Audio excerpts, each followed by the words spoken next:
and welcome to another episode of All Elite Arcade. I am your co-host, Evil Uno, and here, in person is the Chugs. Yes, very, very excited. Anytime we get to do an in-person podcast, always makes it a little extra special. It definitely feels different. Yeah. The energy is different for sure, but the format is the same. Yes. The format is the same. We're actually going to be talking about the video games we've been playing this week, and I'd like for you to start because I know I am playing the most recent game. Yes. Because I woke up in the middle of the night to play it. Right. So, what have you been playing nowadays, Chugs? So, Uno, you obviously have a new title that you're really excited to talk about. Yes. It's been more of the same. It's been a lot more Black Myth Wukong and also a lot more Star Wars Outlaws. But I do have some information on these games. First and foremost, starting with Black Myth Wukong.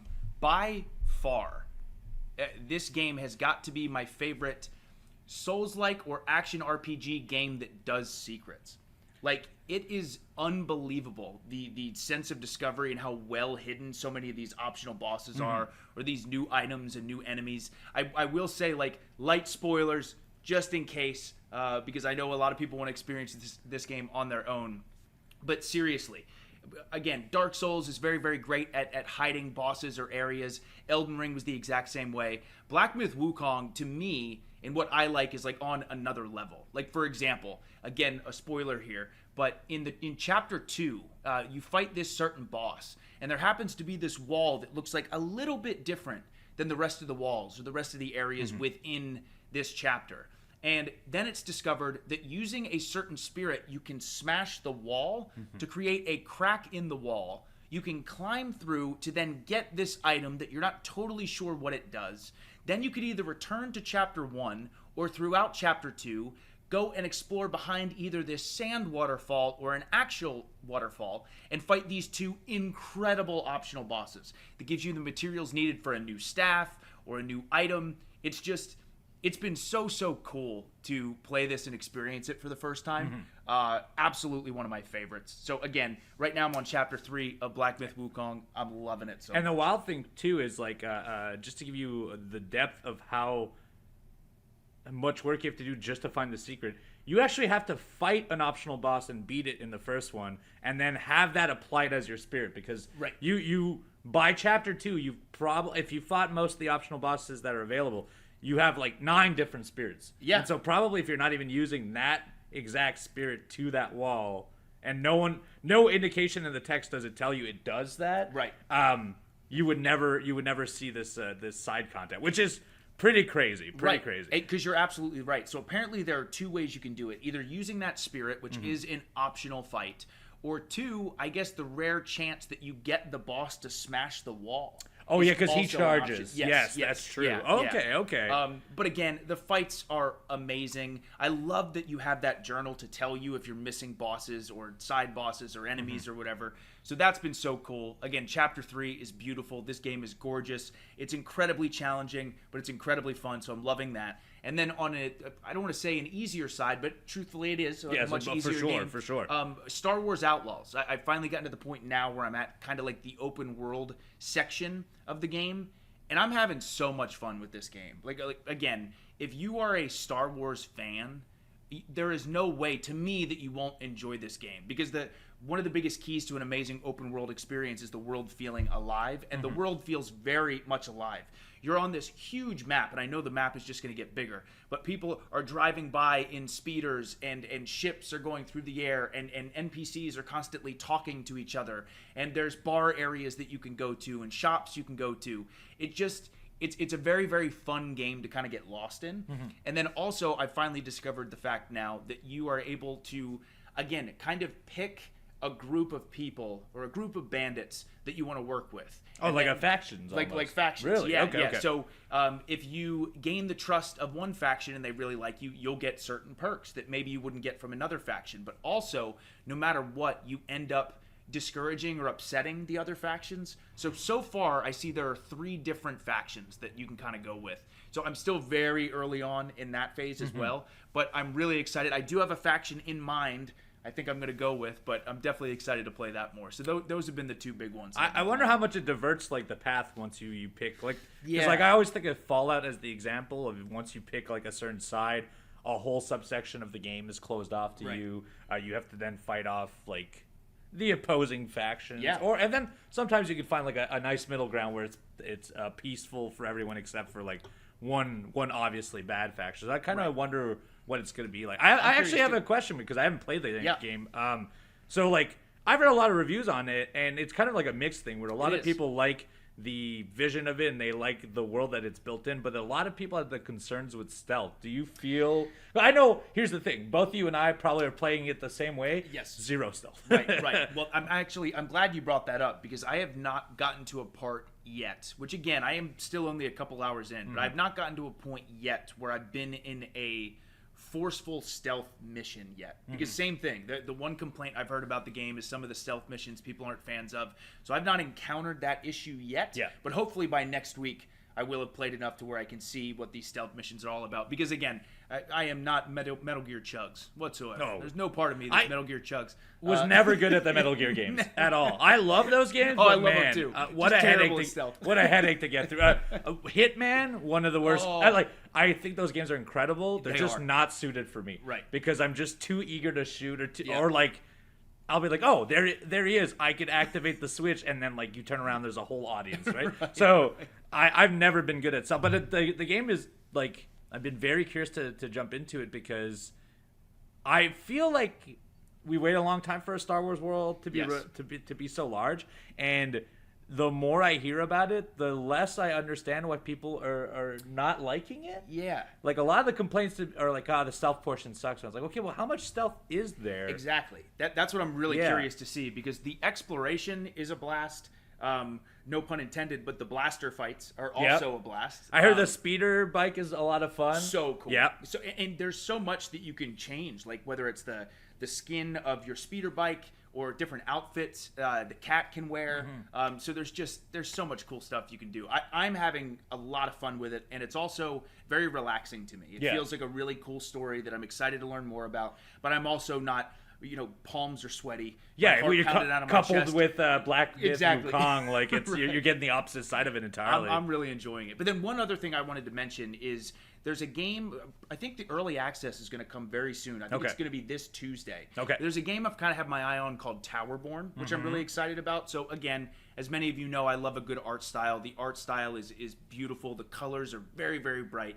But it's like a side-scrolling roguelike beat-em-up almost, where you can get like different weapons, different gear, all this stuff. So hopefully I'll be able to talk about that one next week. Week, yeah. Because I'm really excited for that. But yeah, Tuesday, the early access comes. That was also on my short list of things to play in the next week. Yeah. Towerborne was on there, so I think both of us will probably come in with a little bit of at least a few hours, I would think. Sure. So do look for that, and also more Star Wars stuff next week, and probably Black Myth Wukong, because I've also dabbled a little bit, but to be honest, not as much as you, for two reasons. One, it's on your cycle of games you're streaming. Yes, it's so actually all I'm streaming. Yep. So 5 days a week you're doing this video game. And second of all, I've been traveling all week. I traveled with my PlayStation, all in anticipation of one game. I woke up in the middle of the night at 2 a.m. to make sure that I was amongst the first people to play Astro Bot, because I knew I was like, okay, I only have this much time until. We have Collision, we have the pay-per-view, I have to travel, I've got to Mystery Wrestling, all of those things happen over the weekend. You're watching this on Monday.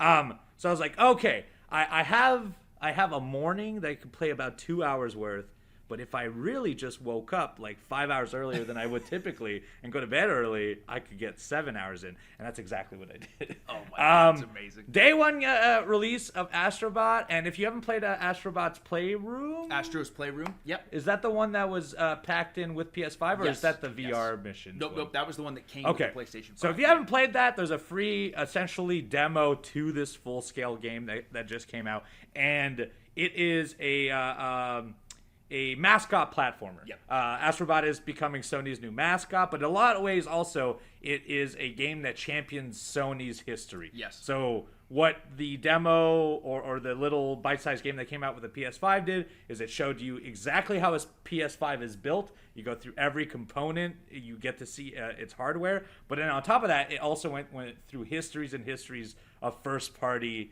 Sony games, So and you cool. got to interact with stuff. It was really, really cool. Also, one of the games that took advantage of the haptic feedback on the controller, so it really was like the perfect package for a PS5. Yeah. The new game came out, and it is that tenfold. It is incredible. I played 7 hours of it constantly. It kind of has a setting similar to Mario Galaxy. Where, cool. Okay. Where you go to, let's say you go to different universes, and within those universes there's a ton of different planets, and each planets have their own biome, as well as like a series of different mechanics. And that's a thing I really like in this, is that a mechanic never overstays its welcome. You jump into a world, and let's say the world takes you about an hour to do. They make you do everything you can with that one mechanic, and then you go on to the next thing. Oh, cool. You learn a brand new style of game, and all of it takes advantage of the gamepad as well.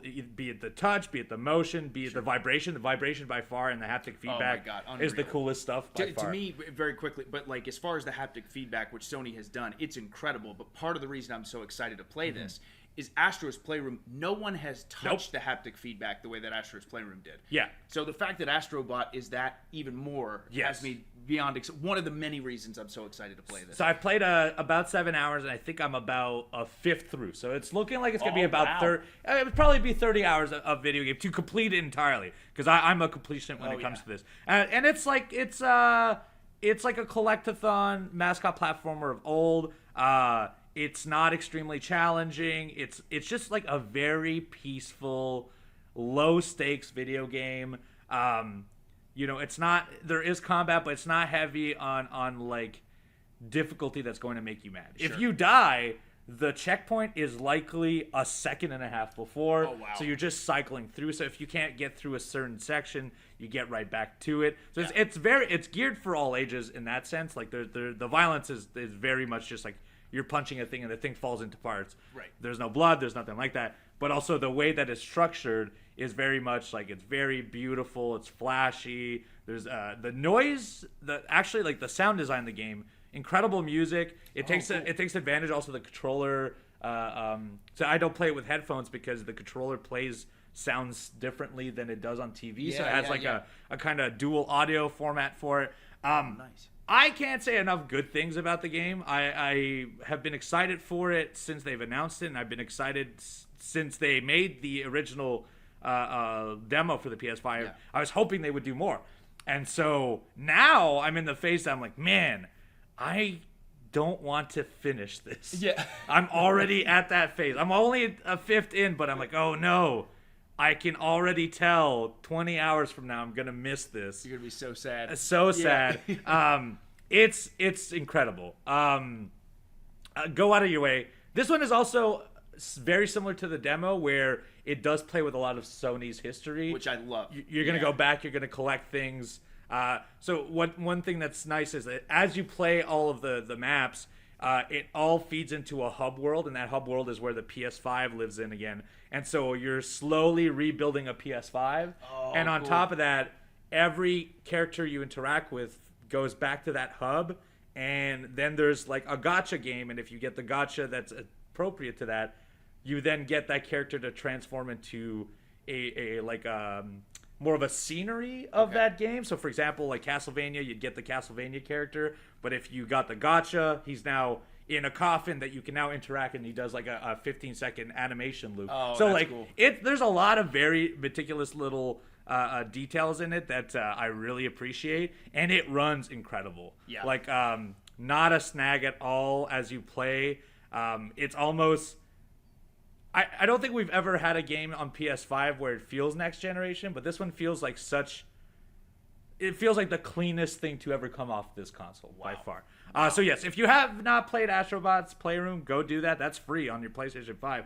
But if you want a full experience of it, Astro Bot is incredible. And I'm sure next week I will be back with sad news that I've completed it. So right. I think so. I think so. Well, next week I'm definitely gonna have some news of playing it, because again, this game I think everyone knew it was gonna be really good. I think so too. Yeah. But still, to hear how well it's been received has me even more excited. Mm-hmm. So like when I get home, first thing I'm doing is gonna play Astro Bot. I can't wait to play it. Well, to give you an idea too, like on top of that, General reviews on this, just on critique reviews, not even on because usually Metacritic will have critiques like from actual news sources, and then they'll have the general audience will have their own score. Both of them are above 90s. They're both very highly rated, and on top of that, like, it's done so well that other developers are talking about, like, so it currently holds a 94 on Metacritic based on 100 critic reviews. Unreal. Which means that this is by far the best scoring game of this year. Yeah. You can complete the game entirely in 12 hours if you don't want to pick up anything. Okay. So it can be done very quickly. But, like, everyone, like, all the other Sony platforms are saying, like, this is what games should be. This is, like, how it should be. Just something simple, approachable. You're playing the video game within, like, 10 seconds. You're playing the actual content once you get into it. Yeah. Well worth your time. I'm going to keep talking next week about it. I could talk about it 10 more minutes. But we'll talk more about that next week. Last bit, I also just dabbled a little more into Slay the Spire, which is a game that I play a lot of card games. Balatro is one I got into recently, and I kind of took some distance from that and decided to jump back into Slay the Spire. If you've not played that, are you a card boy? I'm not very good at card games within video games, but I definitely want to dive into it. I hear that Slay the Spire is great. It's a good, like, bite-sized game that you can throw in, like, 25 minutes. You get a run. You feel like you've completed something, and then you come back the next day. Right. So that's been my in-between Wukong and Astro Bot. That's what I've been dabbling in. That's why I dabbled in jumping into Astro Bot. Just to give distance between Black Myth and that. Sure. So that's been a lot of fun as well. If you have not played Slay the Spire, it's available on everything. Great card game. That's it for the games we're playing this week, but we will be back right after this with some news.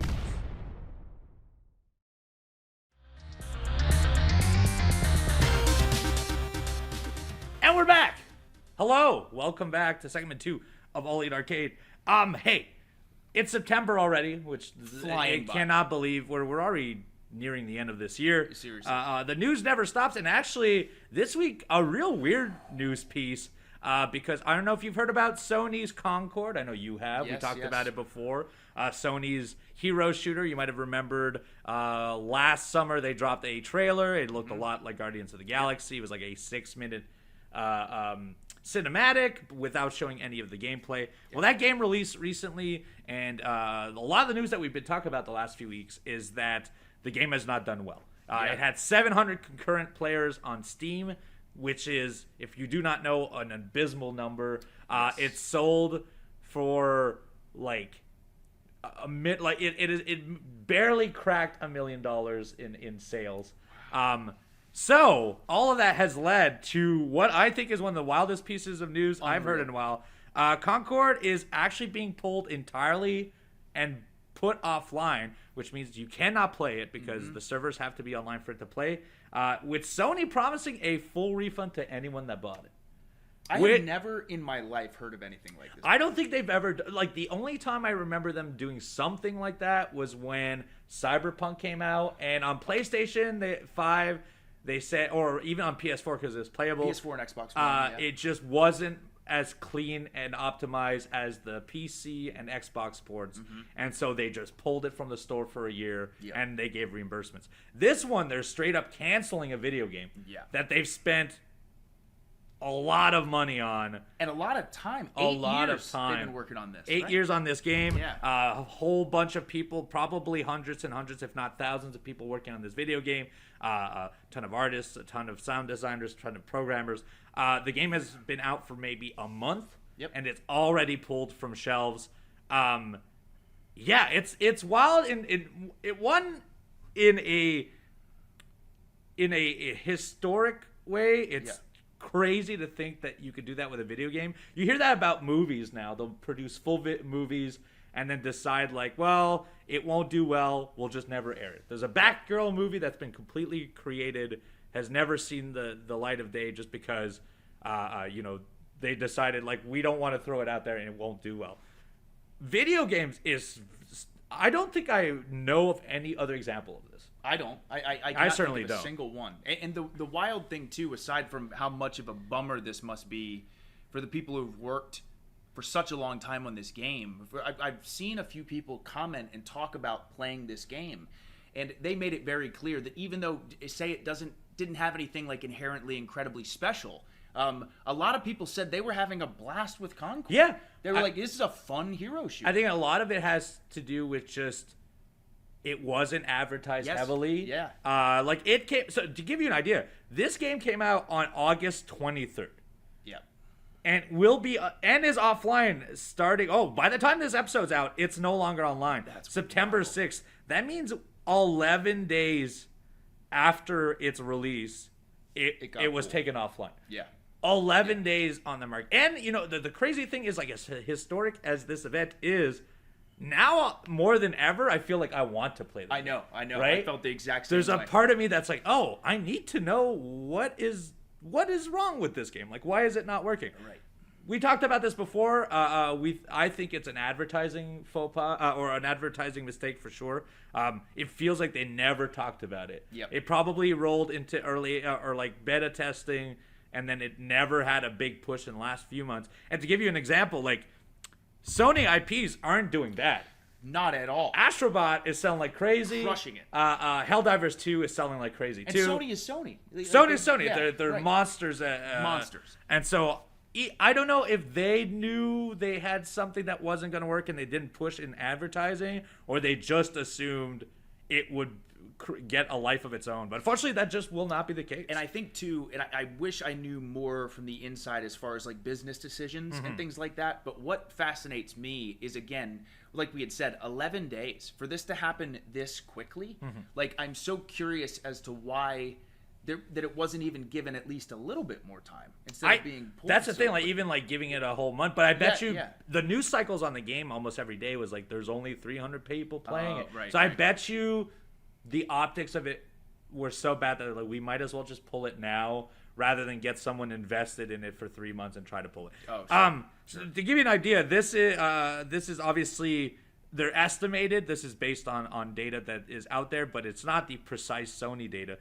It's estimated that it's only sold 10,000 units on Steam, so that's a very small amount, and 15,000 on PlayStation. That's only 25,000 sold for a video game in the first, and also like the first week the games come out. That's typically when it sells the most. So Right. very, very, very crazy Just an numbers. Unbelievably shocking story. But I'm with you. This is a game now that I really wish I would have had the chance to play. And I just do. I feel really, really bad for the devs in this situation. Yeah, big time. If you were listening and you actually played Concord, Yes. let us know what you thought, because I feel like there's very few people who have reviewed it, who are talking about it, who have streamed it. So if you have had it, your hands on it, go to youtube.com/awgames, get in our comment section. I would love to read your opinion on Concord. Yeah. Crazy stuff in the world of video games. All right, moving in on either a positive or a negative. It depends what your opinion is. Minecraft is getting a movie, and they just dropped a trailer. I'll be honest, I don't think it's for me. I don't know if you've watched the trailer. I have unfortunately not seen it yet, so I wish that I have to give like an honest review on it. But I did hear about it. I'm not a big Minecraft guy. In fact, I've never actually played it with my own hands. I've seen a lot of creations. I've seen people play it on Let's Plays, but I have never ever. I have no affinity for it. I have Minecraft downloaded on my Switch, and I have for years, Yeah. and I still have never even opened up the game yet. I opened it once, and I think like once I got to the menu, I was like, I don't know where to go. I don't know what to do, and I just let it go. Yeah. But the Minecraft movie is coming out. It stars Jason Momoa, Jack Black, because Jack Black's in all video game movies now. Legend. Kate McKinnon, Daniel Brooks, Jennifer Coolidge, Emma Myers, and Jermaine Clement. And it's essentially 4 misfits get sucked into a portal into the video game. So if you the Jumanji one recently is essentially that concept. 4 people play the Jumanji video game. They get sucked in. They play alter egos. Yeah. Very similar concept on that, and that seems to be releasing in April of next year. Okay. The person who made Napoleon Dynamite is going to direct the movie. I don't know if I'm going to see it. I'll be honest. I just don't think I'm not the audience for it. Sure, right. I think I may. I am absolutely someone who falls into the camp of wanting to watch anything and everything video game related, even if it's a game I have no experience with. Which, truth be told, that is the case for me with Minecraft. I do hope, and I think you would agree here, I do hope it does well. I want it to do good. Yes. Yeah. But you're right. Will it be a movie that I walk away from and go, oh my God, this was my favorite video game movie I've ever seen? Probably not. Unlikely. But still something I definitely want to check out for sure. And I hope every video game adaptation does well, and Minecraft is a monster of a game. Yeah. You talk about a popular video game, my goodness. There's some people that's all they play.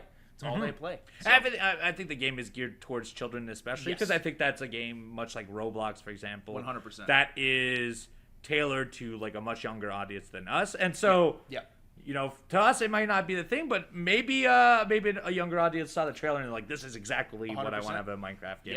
Yeah. I hope it does well. Yeah. I hope all future projects in video games do well, because I just want the world of video games to expand and get more content. And if this does well, then maybe, you know, we get a Metroid movie, or we get other stuff, please. you know, or finally, or get a Gears of War official movie or something. There's so much cool stuff that can be done in movies, and so I'm rooting for Minecraft to do well. I think on brand alone, it should.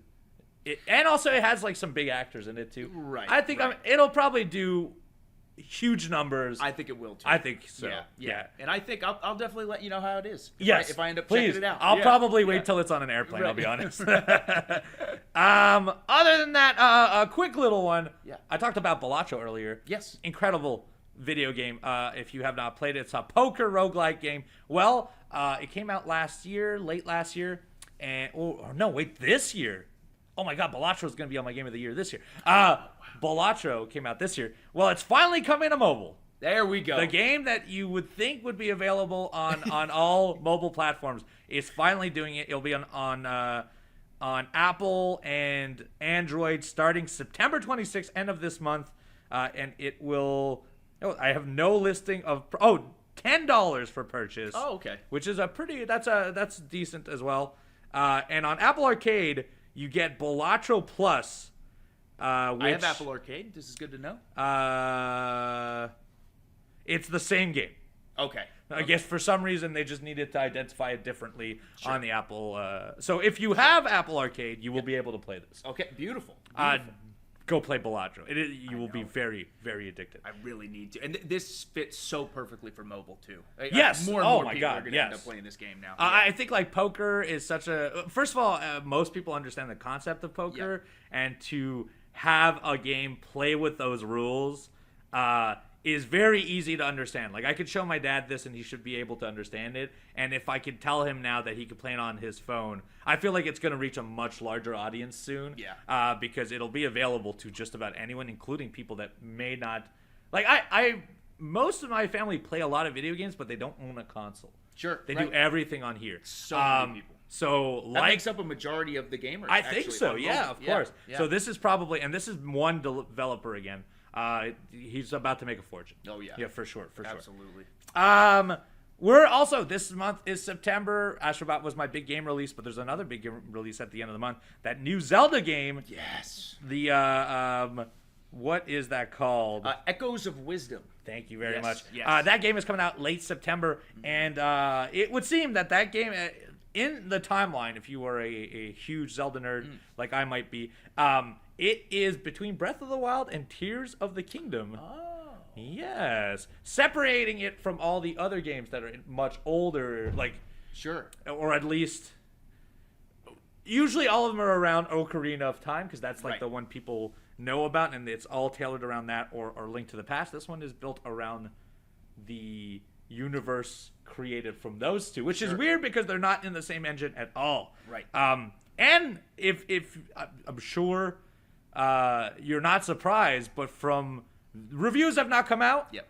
But from every little bit I've heard through the grapevine, it looks like it's going to be incredible. And same thing. I've listened to some people talk about getting like a hands-on preview with the game, which again, they can't say a ton. They're by no means reviewing it. But every single person I've talked to said, this is a classic Zelda experience. that is absolutely incredible and so different from the other Zelda games. That's because Zelda does that so well. Like Breath of the Wild is so different than like Link's Awakening, but they're both absolutely incredible. So it's cool to know that Echoes of Wisdom playing as Zelda, it's not like Link 2.0. It's not like Zelda running around with just a sword. And apparently the thing I love is, and I think you'll appreciate this because you're a puzzle master, apparently there are multiple ways to solve multiple different problems. So this is definitely going to be a day one game for me. Yeah, too. me too. I can't wait. And I think like that's the most interesting part of it is it has like that Link's Awakening visual aesthetic, which I loved. Me too. I loved Link's Awakening, and if anything, purely on aesthetic, I think it's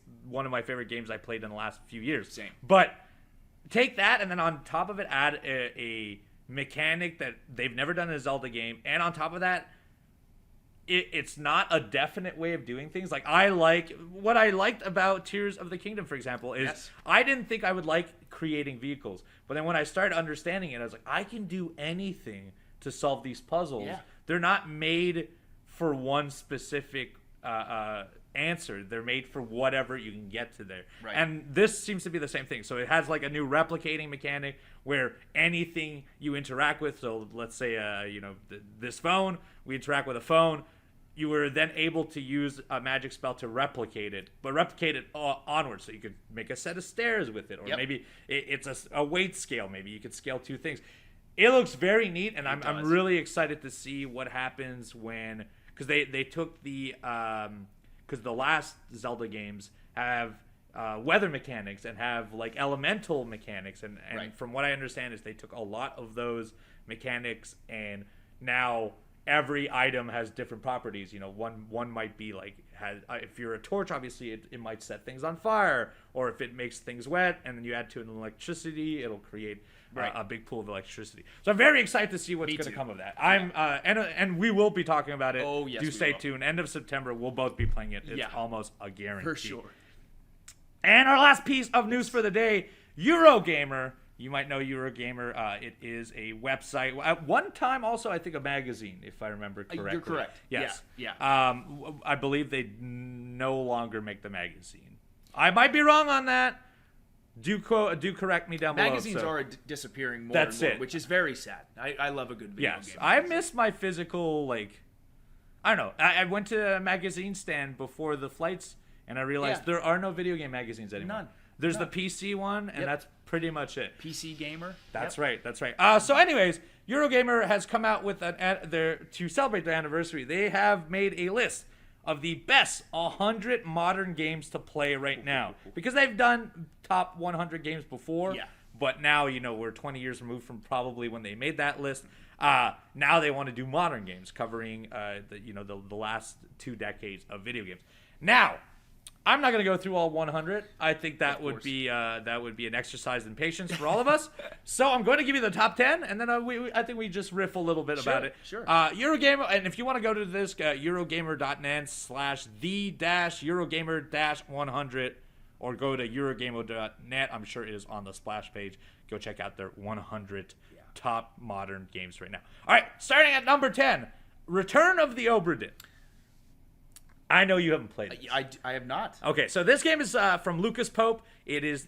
Have you ever played Papers, Please? I know of Papers, Okay. Please. So I'm very aware of Papers, the person who made Papers, Please made Return of the Obra Dinn. And Return of the Obra Dinn is a 1-bit art piece game where you are in first person and you are essentially a insurance man it's a very complex situation. You're an insurance man on pirate ships. So you travel through time to see what happened on a pirate ship at the exact moment of an accident, and it's a freeze frame of the exact moment of the accident, and you have to go around the scene, and based on clothing, articles you'll find on the ground, what accents they speak with, who they refer to with what terms, you then have to fill up a ledger of all 60 people, when did they die, where did they die, how did they die, who killed them,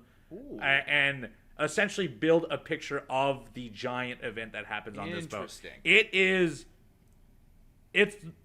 to me one of my favorite games I've ever played. But I am also well aware it is not for everyone. it is. If we're talking puzzles, this one's a deduction one, and so a lot of it is trying to wrap your head around what is this accent? Yeah. And what name would this accent be? Is it Scottish? Is it Irish? So like it's very, very difficult, but also so satisfying when you get through it. Oh, cool. That is number 10, and you know what?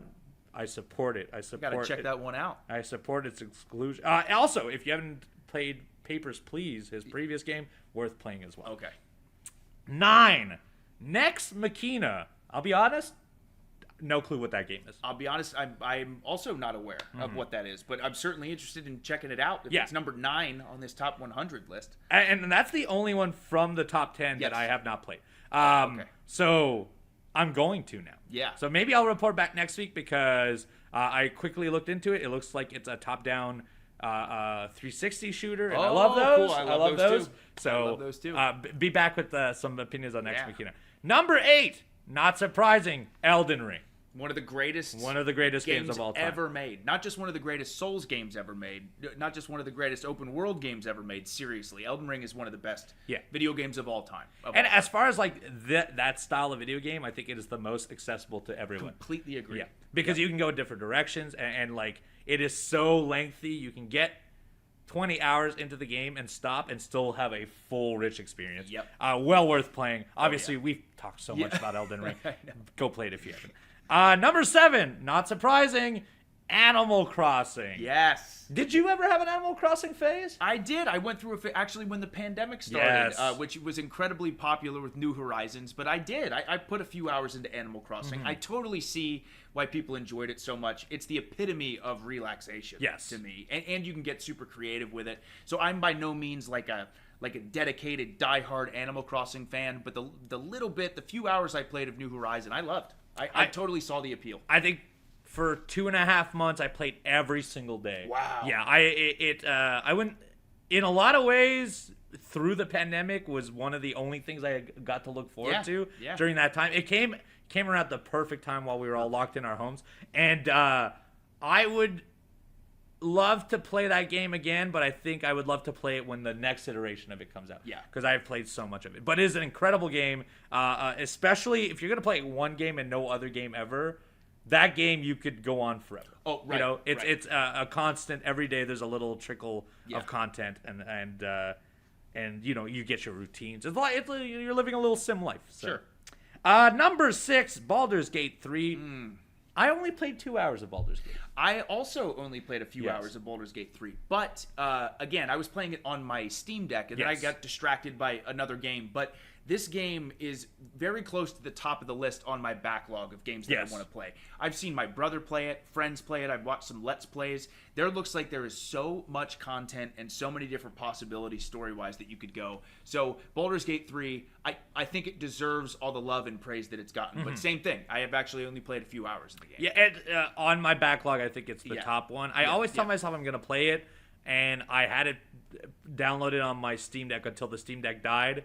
And now I guess I'll probably get to it at some point. Yeah. I just don't know how 100 hours in this video game I'm going to fit in my life. That's the biggest thing. It's just, it's so big and meaty that it almost terrifies me to get involved in it. More like 150, actually. Really? Yeah, yeah. Well, and that's not obviously doing everything. So it's a massive video game. I'm very excited to get some to jump into that. And also, like, everyone I've talked to claims it's one of their favorite games ever. Yes. Not surprised it's on this list. Right. Number 5, Zelda Breath of the Wild. When it comes to Breath of the Wild or Tears of the Kingdom, I actually prefer Breath of the Wild.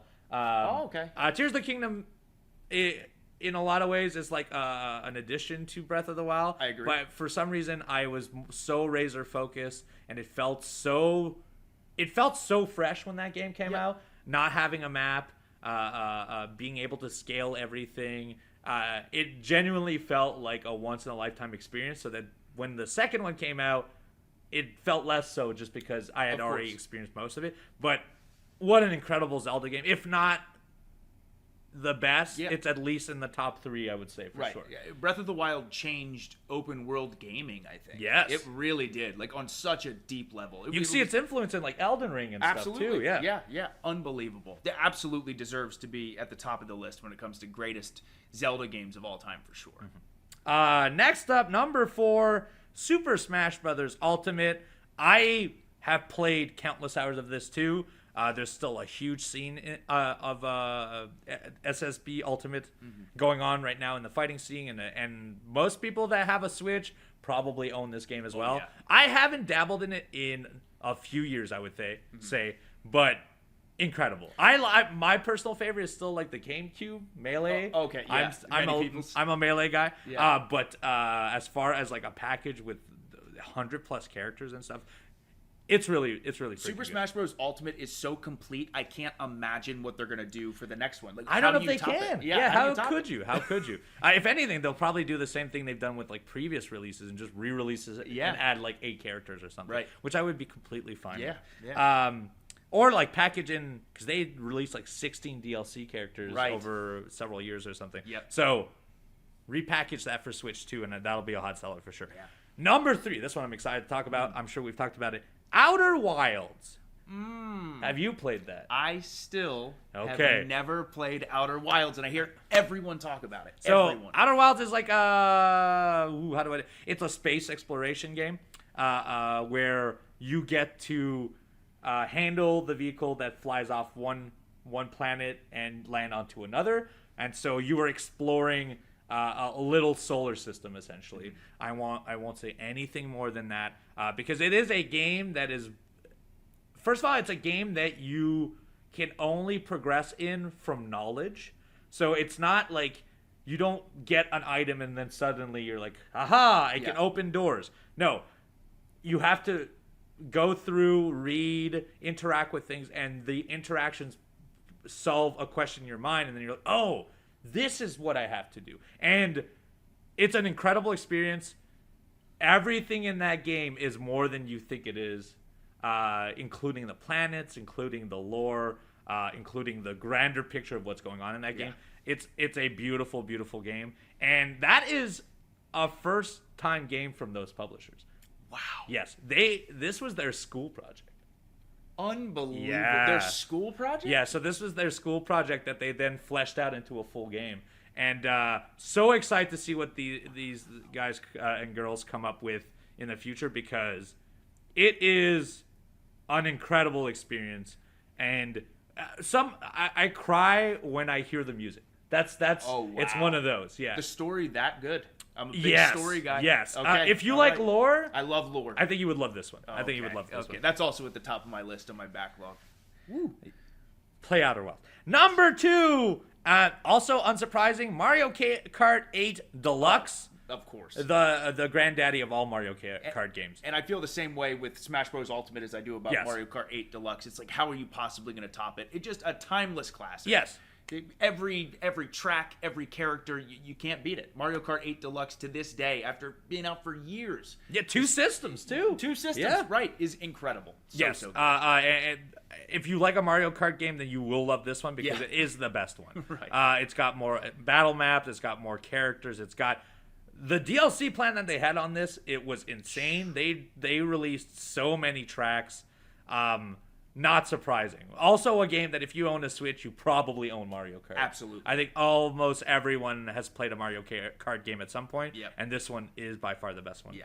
And then number 1, and I will say, very surprised, but also not surprised at the same time, Tetris Effect. Oh, okay. Yeah. Maybe Europe loves Tetris more than Americas do. I love Tetris Effect. Yes. I'm a big Tetris guy. That Tetris collection is coming out. I can't wait That's for that. huge for me. Yeah. But like, not the type of game that I would envision at the top of the list, because I feel like it is not everyone's jam. But man, if you're into Tetris, this will get you in a flow state. It has different backgrounds. You create music as you drop and rotate blocks, so every level that you played has different sounds associated to it. So you're doing essentially a soundboard mix as you're playing the game. It is so good.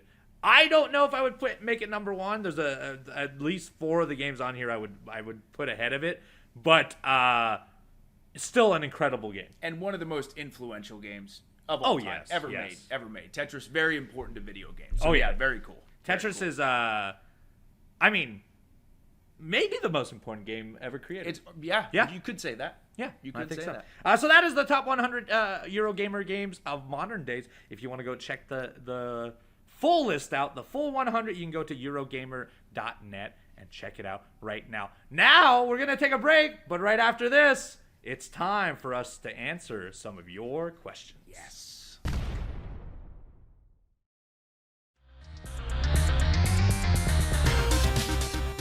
And we're back. Welcome. It's time for the community mailbag, our favorite segment. Favorite part. Of every single week's All Elite Arcade. That is where you ask us questions. We answer those questions. You can get your questions answered on this podcast. Go to tbs.com/arcade mailbag. That's tbs.com/arcade mailbag and get Evil Uno and the Chugs to answer your very, very good questions. Every week we get surprised with the questions too. Every time. It's a nice trip in my brain into those the retro section and into the nostalgia, and also a lot of times I get puzzled with these questions. Thought-provoking questions. Yes, I never would have thought about it, so we do appreciate when you do that. Right. Yes, thank you. Here it comes. First question is from Jeff. With video games getting made more and more into movies and TV series, what's one classic video game series you would love to see turned into a movie and one turned into a TV series? My choices are Punch-Out for the movie and TV series Maniac Mansion. Incredible suggestions. They actually had a Maniac Mansion TV series on the Family Channel a long time ago in the early 90s, but I want one that's more based on the actual video game PC franchise. Love listening and watching to this podcast every week. Keep up the great work.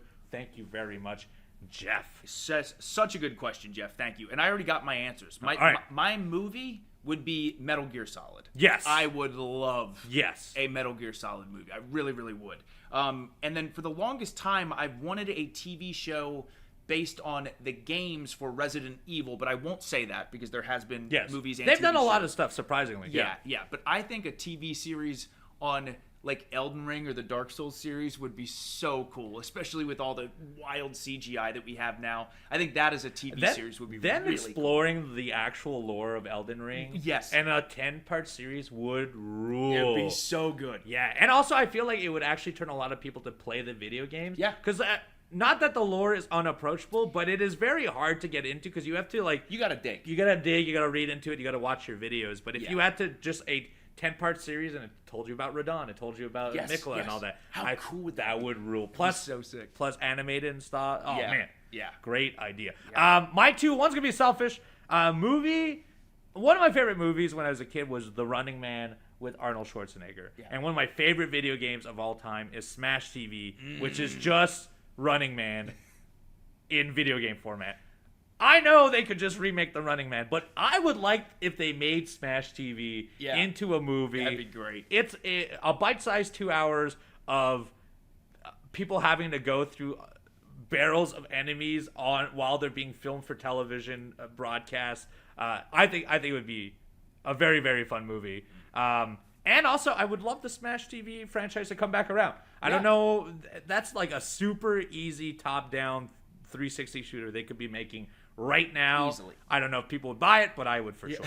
As for TV series, I think Metal Gear Solid's a great movie. I also think it would be a great TV series. But one that I know, and they are shopping to do it, I would love for Alan Wake / Control to do a full TV series. Dude. You know, like the mixing of media, and then also they are so good at like visual aesthetics in a way that I'm like, I would love to see what they do with a full video medium.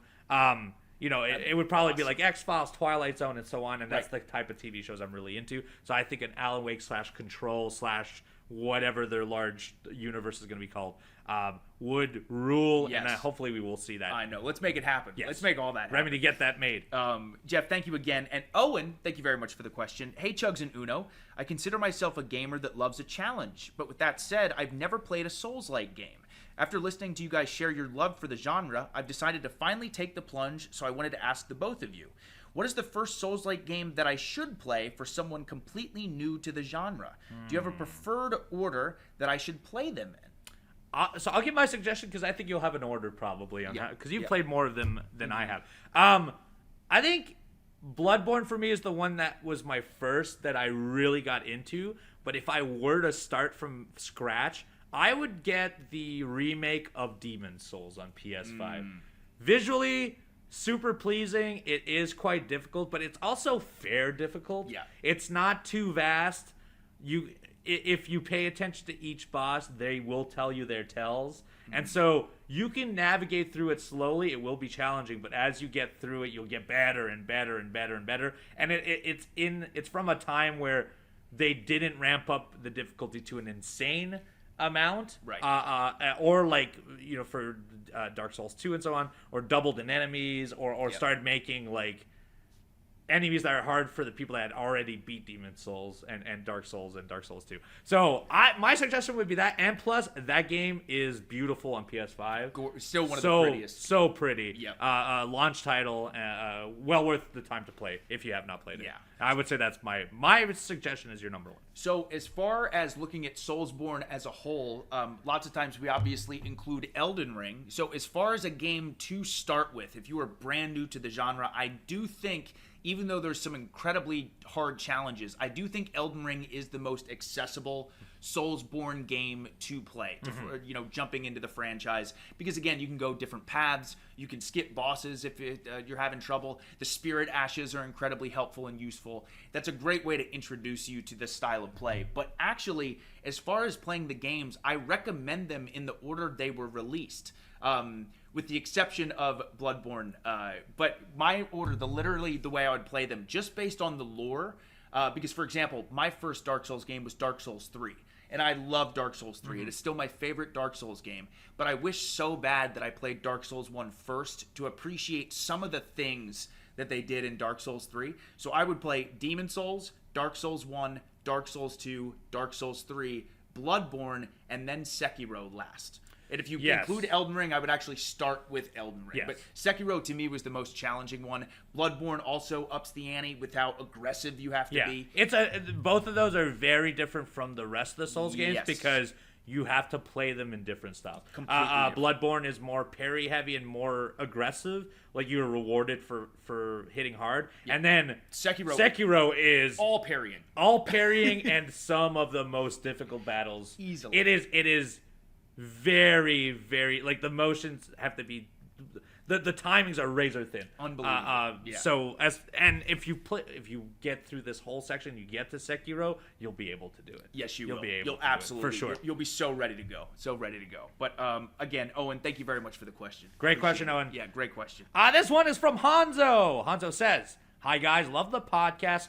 According to your Steam, what are the top 5 games sorted by playtime? How many hours did you dedicate to each game?" Ooh. Thankfully, we didn't know this off the top of our head when we read this question ahead of time. But I have a Steam app, and it actually tells me the exact order of mine. So go to library, and you can just sort it from playtime right there. Playtime. Okay.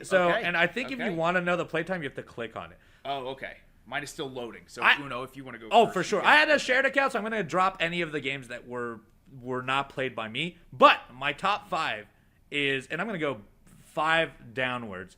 My first one, number 5, Balatro, a game from this year. I put in 82 hours into Balatro. Nice. on this one, because I own it on other consoles.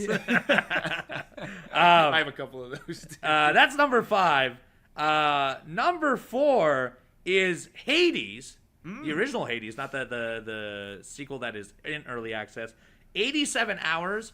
I saw credits. You can go keep going post credits to get more and more story. And I actually didn't complete this game. I think I have another 15 hours of content. I just dipped out at some point, but incredible game.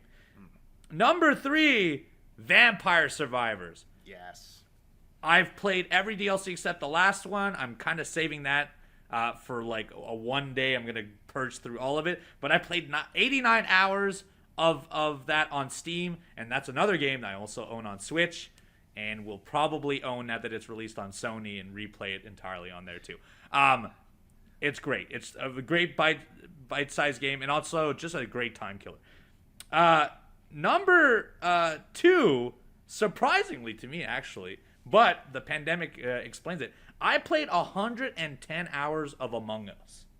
There you go. Yeah. Yeah. But during the pandemic, all of us would always hang out and play that game. Well, I played it for 4 hours every Sunday. Oh, yeah. But then on top of that, all of our friends would play it as well. So I played an enormous amount. And I haven't dabbled in, or I haven't touched Among Us in, I think, it's a year maybe. Long time for Yeah. me. Yeah. They made a new map, I think, earlier in the year, and I jumped into it, but I didn't love it.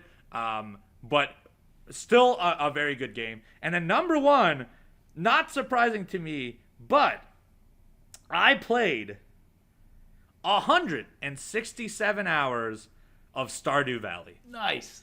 That game keeps getting expanded on. They're still putting in an update. 1.6 is supposed to come, or it did come out, and he's expanding it again. This is one individual making this, by the way. And all of the updates are free. I'm at a point now where I kind of want to start from scratch, and so I'm probably going to put another 150 hours. Beautiful. I need a reason to make myself do that. Right. But that is my top 5 most played games on Steam. Yes. So again, for the most part, I actually have higher numbers on console. Yes. My PlayStation, out of control. Oh yeah. But Fortnite alone, I've done more hours than all of those. Right. Exactly. Same thing. I have higher numbers on that. But top 5 Steam. Number 5 for me is also Among Us. Oh. At 23.7 hours. Okay. Again, during the pandemic, played that a ton.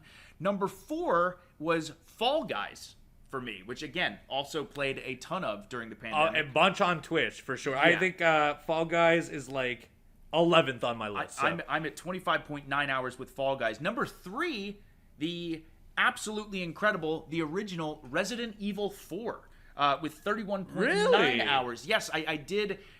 Just recently, I decided to download RE4 on my Steam Deck. And just playing it on the Steam Deck was so much fun that I started playing Mercenaries mode, played through the campaign twice. I love OG RE4. Yeah. So that was 31.9 hours. Number 2, even though I have 150 plus hours on console with this game, I also have 42.2 hours in Elden Ring on PC as well. And number 1, if you know, you know, at 93.1 hours, Uno. Oh, yes. Is my most played I game. mean, of course. On the loading times alone to get into a room, you probably have 10 hours. Easily. Every time I try to jump into that game, I'm like, oh, yes, I forget. It's like a 4-minute wait just to get 4 people to get into the same lobby.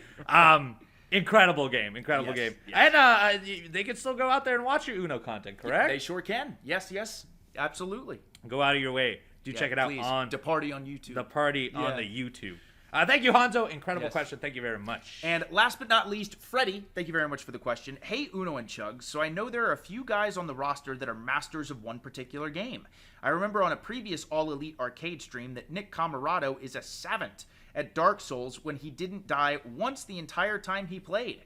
Eddie is the king of Virtua Pro Wrestling, and Hangman has memorized the location of every power-up in Banjo-Kazooie. I was wondering if there's anyone else on the roster that we don't know about that has one game that they're absolutely godlike at. I will say this. Godlike, I believe he is, based on the amount of time he's put into this game. Kyle O'Reilly has played so much Red Dead Redemption 2, it's not even funny. Really? He loves that game, and I'm convinced with how much he's played it, he's got to be godlike. He's got at to be this a master at it. At Yes. this point, for sure. Yes. I'm trying to think. So surprisingly enough, I know that John Silver's played a lot of PUBG. Oh, He was a big PUBG guy. Matt Seidel, also incredible at Fortnite. You would never anticipate it, but has played a lot of that and a lot of PUBG, but on VR. Oh, okay. He's like my VR hookup for sure. I'm trying to think who else may have. We've talked about it before, but Nyla Rose, by far, Pokemon Go. Yep. Immense amount of Pokemon Go. She must be the queen of that game for sure. I can't think of it. I can't either. But Kyle's the first one that came to mind. Oh! It was unknown. But I think everyone knows this, but Kenny Omega. Oh, yeah. Incredible Street Fighter player. Yes. Unbelievable. And yes. I don't know if he rivals the top players, but he can rival people who are within divisions of fighting. Yeah. Who are at Evo and stuff. Also, Claudio has put a ton of time into League of Legends. Yes. Claudio I've been is saying a him League of out Legends as player. well. Yep. And then a Kip Sabian, Warhammer guy, through and through of all kinds. And also, Call of Duty, Warzone, right? He is very good at that as well. So that's kind of the ones I know. I'm sure, you know what? If it ever comes back to us, we'll think about it, and we'll bring them on the show to talk about it. But thank you for the question. Great question. And as well, any of your future questions can be answered right here on All Elite Arcade. You can do so by sending your questions on tbs.com/arcade mailbag. We take them in, we answer them here at the end of the show, and we greatly appreciate when you send them in. We must head out very shortly. So, Chugs, what can we expect from you this week on the Twitch? Big surprise, but at twitch.tv/thechugs, you will find me continuing my Black Myth Wukong playthrough. Can't get enough of it, so if you feel like coming, hanging out, and checking out that awesome game, please feel free. And you're probably only midway through that game. I think so. Yeah, I've got to be. Just started chapter 3. Yeah, exactly. And I think there's at least 5 chapters. And we've now learned that there's a ton of secret stuff, too. So very excited to keep talking about that one. I will jump on Twitch this week for sure. We just did a Twitch TV wrestling show this weekend. Mystery Wrestling 10 dropped. Myself and RJ City are the hosts. That is on our Patreon, patreon.com/mystery wrestling. But I will be back this week, and I do want to dabble with some Astro Bot and probably play some Slay the Spire because that's been my recent addiction. So do see me on twitch.tv/eviluno. That is where you can find us. You can find this podcast on all of your podcast networks. Hit that subscription button if you can. You can also find us the video format if you want to see our beautiful faces. youtube.com/AEW Games. Get in that comment section. I read them every week. I appreciate you leaving your comments. Sometimes your suggestions change what I play for that week, so please get in there and drop your comments. We will head out for the day, but we appreciate you all, and we will see you next week. Bye-bye.